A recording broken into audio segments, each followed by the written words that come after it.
Sir ನಮಸ್ತೆ. ನಮಸ್ತೆ.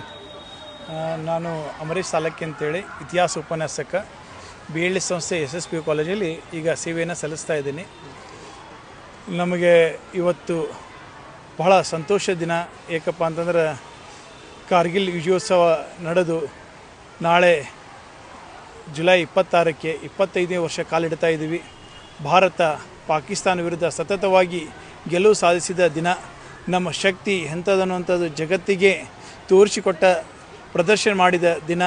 ಈ ದಿನವನ್ನು ನಾವು ಎಂದೂ ಮರೆಯದ ಒಂದು ಅಮರವಾಗಿ ಉಳಿಯುವಂಥ ಕ್ಷಣ, ಸುವರ್ಣ ಅಕ್ಷರದಲ್ಲಿ ಬರೆದಿಡುವಂಥ ಒಂದು ಸ್ಮರಣೀಯ ದಿನ.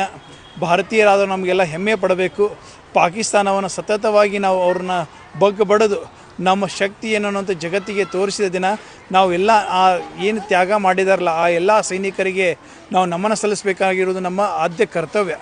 ಆ ಸೈನಿಕರಿಗೆ ನಾವೆಲ್ಲರೂ ಕೂಡಿಕೊಂಡು ನಾಳೆ ದಿನ ನಾವೆಲ್ಲ ಒಂದು ಸೆಲ್ಯೂಟನ್ನು ಅವರಿಗೆ ಸಲ್ಲಿಸಬೇಕಾಗ್ತದೆ.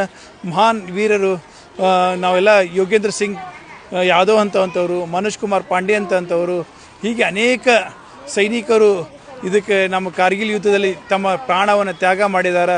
ಅವ್ರನ್ನ ಸ್ಮರಿಸಬೇಕಾಗಿರೋದು ನಮ್ಮ ಕರ್ತವ್ಯ.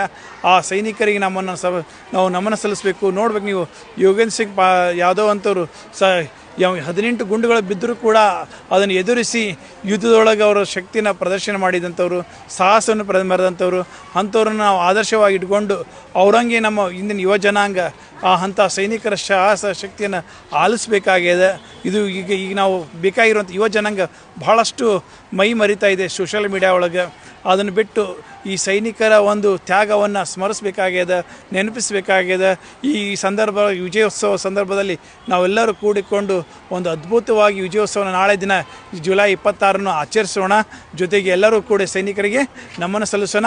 ಈ ಮೂಲಕ ಎಲ್ಲರಿಗೂ ಕಾರ್ಗಿಲ್ ವಿಜಯೋತ್ಸವದ ಶುಭಾಶಯಗಳನ್ನು ಸಲ್ಲಿಸುತ್ತೇನೆ.